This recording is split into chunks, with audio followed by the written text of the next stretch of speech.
రోజు నాబార్డ్ ఆవిర్భావ దినోత్సవ సందర్భంగా బెండాలపాడు గ్రామంలో పల్లెర్లు ఫార్మ్స్ ప్రొడ్యూసర్స్ కంపెనీ ఆధ్వర్యంలో రైతు సన్మాన కార్యక్రమాన్ని నిర్వహించడం జరిగింది. ఈ కార్యక్రమానికి ముఖ్య అతిథిగా జిల్లా కాంగ్రెస్ పార్టీ నాయకులు Bhojya Naik, AP GVB bank manager Ravikumar, FAO LIM, CSB bank manager Akhil Abdul, జిల్లా కాంగ్రెస్ నాయకులు పాల్గొన్నారు. పల్లేరు ఎఫ్ఈఓ చైర్మన్ వీసం నాగభూషణం వారు చేసినటువంటి సేవలను, ఎఫ్ఈఓ తరపున రైతాంగానికి చేసినటువంటి పనులను, తీసుకొచ్చినటువంటి ప్రాజెక్టులను వివరించి కొనియాడారు. గ్రామ పంచాయతీ పరిధిలో ఉన్నటువంటి 20 మంది రైతులను అతిథుల చేత సత్కరించారు. ఈ కార్యక్రమంలో board of directors Borra Suresh, Mallam Krishnaiah, Boda Srinu, Podiyam Narasimharao, accountant Orsu Ramakrishna పాల్గొన్నారు.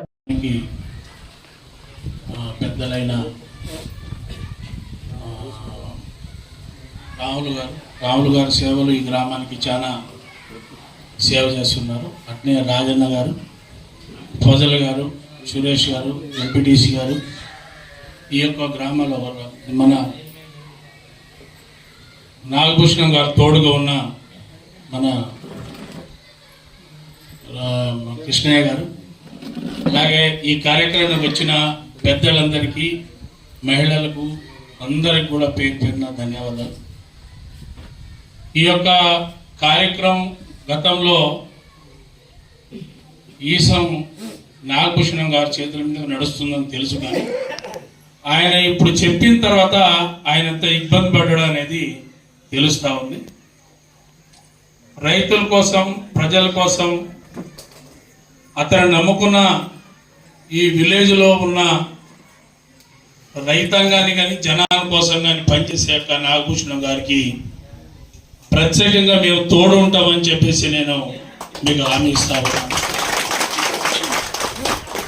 ఈ రోజున ఎమ్మెల్యే గారు కూడా తీసుకొద్దామని అనుకున్నాం. ఆయనకి సడన్గా హైదరాబాద్ నుంచి ఫోన్ వస్తే రాత్రి నాకు ఫోన్ చేసి, అన్న మన వాళ్ళు పిలిచారు కానీ నాకు అర్జెంటుగా హైదరాబాద్ నుంచి ఫోన్ వచ్చింది, వెళ్ళాల్సి వస్తుందని చెప్పేసి వెళ్ళారు. ఆయన వస్తే కూడా బాగుంటుంది. మళ్ళీ ఒకసారి ఆయన ఖచ్చితంగా ఈ విలేజ్కి తీసుకొస్తాం. మరి ఇంత కష్టపడుతున్న ఈ టీం, మీరు ఎవరైతే దీని కమిటీ సభ్యులు ఉన్నారో, అలాగే మరి ఈ యొక్క కార్యక్రమానికి పేరు పేరున హృదయపూర్వక ధన్యవాదాలు తెలియజేస్తున్నాను. ఈ శ్రమ అనేది గత పెద్దలు అందరూ మాట్లాడిందే. ఈ శ్రమలో ఎంతో కొంత మా వాటా కూడా ఉంది. మాది మేము చెప్పుకోవడం అనేది గొప్ప కాదు.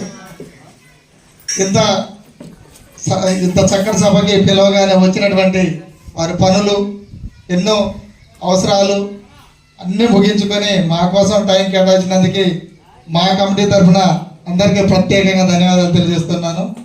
అదేవిధంగా ఇప్పుడు చెప్పినట్టు మాటల్లోనే కాకుండా మీ ప్రోత్సాహం మా కమిటీకి తోడుగా ఉంటే మీరు చెప్పినట్టు ఇంతకీ 2 ఇంతలు చేయడానికి మా చైర్మన్ గారికి మేము కూడా సహకరించడానికి సిద్ధంగా ఉన్నాం.